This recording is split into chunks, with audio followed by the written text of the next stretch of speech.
Hello all traders, कैसे हो। इस वीडियो के अंदर मैं आपको बताऊंगा क्रूड ऑयल इन्वेंट्री क्या होती है, कितने बजे वो रिपोर्ट आती है, कहाँ पे आप देख सकते हो, और वो रिपोर्ट के हिसाब से मार्केट के अंदर क्या होता है। मार्केट बुलिश होगा, बेयरिश होगा, न्यूट्रल होगा, और उसका जो इम्पैक्ट है वो कितने टाइम तक रहता है, और आप कैसे उसको प्रॉपरली रीड कर सकते हो। तो सबसे पहले आपको चले जाना है investing.com के ऊपर। ठीक है, और वहां पे आपको इकोनॉमिक कैलेंडर के अंदर चले जाना है। यहाँ पे तरह तरह की आपको फंडामेंटल जो इवेंट्स होती हैं, जो न्यूज होते हैं, जो रिपोर्ट्स होते हैं, वो आपको यहाँ पे दिख जाते हैं। तो अपने को क्या ढूंढना है, क्रूड ऑयल इन्वेंट्री। क्या जैसे ही आप सर्च करोगे वो आ जाएगा। तो इकोनॉमिक कैलेंडर के अंदर जाने के बाद ये रहा इकोनॉमिक कैलेंडर, और नीचे आपको चले आना है, आपको यहाँ पे दिख जाएगा क्रूड ऑयल इन्वेंट्री। हर बुधवार या तो गुरुवार, एवरी वीक वेनसडे या तो थर्सडे को ये रिपोर्ट आता है। अभी ये वेनसडे को है, और उसका टाइमिंग क्या है वो आपको चेक कर लेना है। जैसे ही मैं इसके ऊपर क्लिक करूंगा, अच्छा कभी कभी क्या होगा, ये आपका यहाँ पे टाइमिंग सेट नहीं होगा, तो आपको टाइम जोन जो है वो सेट कर लेना है अपने इंडियन टाइमिंग के हिसाब से अंदर जाके। और यहाँ पे ये देखिए, जैसे ही आप क्लिक करोगे क्रूड ऑयल इन्वेंट्री के ऊपर, इस तरीके का डेटा आपके सामने आ जाएगा। अच्छा, अब ये डेटा क्या शो करता है मैं आपको दिखाता हूं। ये ये शो करता है कि जो यूएस ऑयल है, ठीक है, कमर्शियल यूएस ऑयल, उसका स्टॉक कितना है, और प्रीवियस कितना था और अभी कितना है, वो ये इंडिकेट करता है। पूरा जो गेम है वो सप्लाई और डिमांड का है। मतलब इतना बैरल था और अभी इतना बैरल है, तो वो नंबर के हिसाब से ये मार्केट के अंदर मूवमेंट होता है। अब यहाँ पे तीन चीजें आपको दिख रही हैं, प्रीवियस, फोरकास्ट और एक्चुअल। तो अपने को क्या देखना है वो मैं आपको बताता हूं। सबसे पहले हम देख लेंगे प्रीवियस। तो प्रीवियस नंबर यहाँ पे क्या दिख रहा है, प्लस में है, 3.4 मिलियन बैरल। ये एम का मतलब होता है मिलियन, और ये जो नंबर है वो इतने मिलियन बैरल पड़े हुए हैं। अच्छा, अब ये बोल रहे हैं कि भाई आज जो इन्वेंट्री आने वाला है, मैं करंट का बात कर रहा हूं, कितने बजे था, 8 बजे। तो ये बोल रहे हैं कि भाई आज 8 बजे जो क्रूड का रिपोर्ट आने वाला है, उसमें हम फोरकास्ट कर रहे हैं कि भाई -0.9 होगा, मतलब प्रीवियस से कम। तो इसका मतलब है कि मार्केट जो है वो बुलिश हो सकता है। जाहिर सी बात है, प्रीवियस जो था उससे कम फोरकास्ट कर रहे हैं, तो मार्केट ऊपर की तरफ जा सकता है, ऐसा पॉसिबल है। ठीक है, 100% एक्यूरेट नहीं है। अब हमको क्या कंपेयर करना है, फोरकास्ट से और एक्चुअल से। मेजोरिटी ये इसी से कंपेयर करते हैं। तो अब स्क्रीन के ऊपर आप देखिए, जो फोरकास्ट था वो -0.9 था, और एक्चुअल आया बढ़ के 1.3। ठीक है, जो सप्लाई वो ज्यादा हो गई, तो इसका मतलब क्या होगा, मार्केट नीचे की तरफ जा सकता है। ये आप सिंपली ऐसे रीड करिए, ज्यादा मुझे डीप में जाने की जरूरत नहीं है, आपको भी ज्यादा डीप में नहीं जाना है।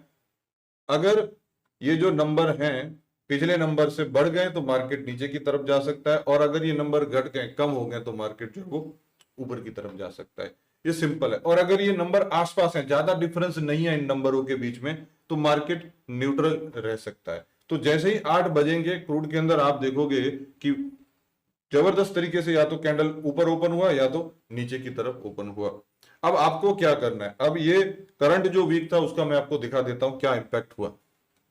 ये देखो, जैसे ही नंबर आया ये थोड़ा ऊपर गया, और उसके बाद देखो जैसे नंबर थे उस हिसाब से ये नीचे की तरफ आ गया, क्योंकि भाई फोरकास्ट किया था कि कम होगा और आ गया ज्यादा, तो मार्केट हो गया बेरिश। अगर वो कम आता नंबर और माइनस में चले जाता, तो इसका मतलब क्या है कि भाई सप्लाई कम है, डिमांड ज्यादा है, तो मार्केट बुलिश हो जाता। सिंपल है, इसको सिंपल रखो, ज्यादा कॉम्प्लिकेटेड मत करो, बहुत इजी है। ओके, ये देखिए यहां पे। अच्छा, ये तो इस करंट वीक का था। प्रीवियस वीक का देख लीजिए कि भाई फोरकास्ट किया था -2, -2 बिलियन, और एक्चुअल क्या है, बहुत बढ़ के आया भाई, 3.4 प्लस हो गया, मतलब मार्केट बियरिश की तरफ जाएगा। वो भी हम देख लेते हैं। देखो क्या हुआ, जैसे ही 8 बजे मार्केट देखो नीचे गिरा। अब ये कितना पॉइंट नीचे गिरा है, इसका हाई आप चेक करो 5415, और जो लो है वो चेक करो 5375। 40-50 रुपए गिर गया, बहुत होते हैं 40-50 पॉइंट। ठीक है, इन द मनी के अगर 2 लॉट आप लेते तो आपका 7-8 हजार का प्रॉफिट हो जाता। डिपेंड करता है कैसा फंड है। ठीक है, यहाँ पे कोई बाय सेल का टिप मैं नहीं दे रहा हूं आपको, जस्ट नॉलेज दे रहा हूं, एजुकेट कर रहा हूं आपको कि रिपोर्ट होती क्या है। समझ गए आप। यहाँ पे भी देखो लिखा है ना, आप अगर पढ़ोगे तो यहाँ पे भी आपको देखने को मिलेगा, the energy information administration EIA crude oil inventory measures the weekly change in the number of barrel of commercial crude oil held by US firm. ठीक है, यूएस के पास कितना पड़ा है वो नंबर यहाँ पे दिखाते हैं। एक और मैं आपको यहाँ पे नॉलेज देता हूं, वो ये है, यहाँ पे आप देखोगे 1 स्टार, 2 स्टार, 3 स्टार। अब इनका मतलब क्या है? 1 स्टार मतलब कम वोलेटिलिटी, 2 स्टार मतलब उससे ज्यादा मिड लेवल का वोलेटिलिटी होगा, 3 स्टार मतलब हाई वोलेटिलिटी। तो क्रूड ऑयल के अंदर आपने यहाँ पे देखो ये इंपॉर्टेंस दिख रहा है, ये देख रहे हो, ये यहाँ पे ये दिख रहा है यहाँ पे 3 स्टार, इसका मतलब एक्सट्रीम वोलेटिलिटी, हाई वोलेटिलिटी। तो अब आपको ये सिंपल समझ में आ गया है। अब मैं आपको सिंपल एक नॉलेज दूंगा कि भाई किस तरीके से आप यहाँ पे इसको देख सकते हो। अब आपके पास यहाँ पे अलग अलग ऑप्शन है। पहला ऑप्शन है कि भाई 8 बजे से पहले आप अपना, सबसे सेफ ऑप्शन है ये, बिल्कुल रिस्क फ्री ऑप्शन, कि भाई आपका अगर कोई पोजीशन ओपन है तो 8 बजे से पहले आप उस पोजीशन को स्क्वायर अप कर दो। और जैसे ही इन्वेंट्री आए, अब देखो इन्वेंट्री आते ही तुरंत इफेक्ट नहीं आता है, बहुत बार कभी कभी 5 मिनट के बाद आएगा, 15 मिनट के बाद आएगा। तो 70-80% ऑफ द टाइम ये जो इफेक्ट है वो 5 से 15 मिनट के अंदर आ जाता है। और वो इफेक्ट जो वो 24 घंटे, 1 दिन 2 दिन तक रहता है। फिर तो जैसे फिर अलग अलग ओपेक कंट्री है उनके अंदर कुछ हो गया, या और कोई मेजर ऑयल कंपनी है उनके अंदर कुछ हो गया, तो फिर वो चेंज होता रहता है। ये इन्वेंट्री का जो इम्पैक्ट है वो 5 मिनट से लेके 15 मिनट तक, और फिर वो 24 घंटे तक रह सकता है। लेकिन ये जो स्टार्टिंग आप चार्ट के अंदर भी दिख रहा है, ये देखो यहाँ से लेके यहाँ तक आधा घंटा तक रहा, 5 मिनट से लेके आधा घंटा, और यहाँ पे अगर हम देखें तो 5 मिनट से लेके आधा घंटा, 1 घंटे तक रहा। तो ये इसका इम्पैक्ट है। तो पहला ऑप्शन आपके पास है कि भाई अवॉइड करो, हाई वोलेटिलिटी होती है, आप उसको मैनेज नहीं कर सकते हो तो बंद कर दो वो टाइम के लिए। और फिर देखो वो स्टेबल हो गया, फिर आपका जो पोजीशन है, जो आपने एनालिसिस किया था, उस हिसाब से आप पोजीशन को रख सकते हो।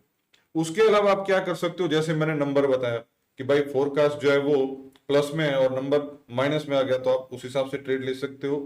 ठीक है, यहाँ पे आपको मैंने दिखाया ना अभी ये कि फोरकास्ट था -9 और आ गया प्लस। तो जैसे ही ये आया वहां पे इंपैक्ट होना शुरू हो जाएगा। तो आप अगर एक्सपीरियंस ट्रेडर हो, आप अगर फास्ट सब कुछ बाय सेल कर सकते हो, तो इस हिसाब से आप ट्रेड करो। ठीक है, बेरिश पोजीशन आप ओपन कर सकते हो। अगर यहाँ पे एक्चुअल और कम आया तो ये क्या हो गया, उसके लिए बुलिश हो गया, तो आप बुलिश पोजीशन ओपन कर सकते हो। मैं 16 साल से इसके अंदर ट्रेड कर रहा हूं, इंट्राडे ट्रेडिंग भी कर रहा हूं, ऑप्शन बाइंग भी कर रहा हूं, सब कुछ कर रहा हूं। तो मैं कभी कभार इसको ट्रेड कर लेता हूँ। स्ट्रिक्ट एसएल रखता हूँ, लॉट साइज मैं बहुत कम रखता हूँ। मैं हमेशा से कहता आया हूँ कि लॉट और लॉस अगर आप कम रखोगे, लॉस से मेरा मतलब है स्टॉप लॉस, लॉट और स्टॉप लॉस आप कम रखोगे, प्रॉफिट को बहुत बड़ा रखोगे, तो वीकेंड और मंथ एंड आपका हमेशा प्रॉफिट में रहेगा। तो ये सिंपल था कि भाई क्रूड ऑयल इन्वेंट्री क्या होता है, यूएस के पास कितना स्टॉक पड़ा है, और यहाँ पे ये नंबर्स दिखते हैं, नंबर्स के हिसाब से सप्लाई और डिमांड के हिसाब से ये मूवमेंट करेगा। कौन सी वेबसाइट है, कितने बजे आता है, वो आप देख लीजिए। सिंपल था, इसके अलावा और कुछ आपको देखने की जरूरत नहीं है। नेक्स्ट वीडियो आपको देखने को मिलेगा क्रूड ऑयल को फंडामेंटली कैसे आपको एनालिसिस करना है, कितने सारे फैक्टर हैं जो इसको फंडामेंटली इफेक्ट करते हैं, इसके फंडामेंटल क्या है, कौन सी वेबसाइट देखनी है, ओपेक क्या होता है, और कौन कौन से न्यूज इसको इम्पैक्ट करते हैं, ये सब मैं आपको दिखाऊंगा।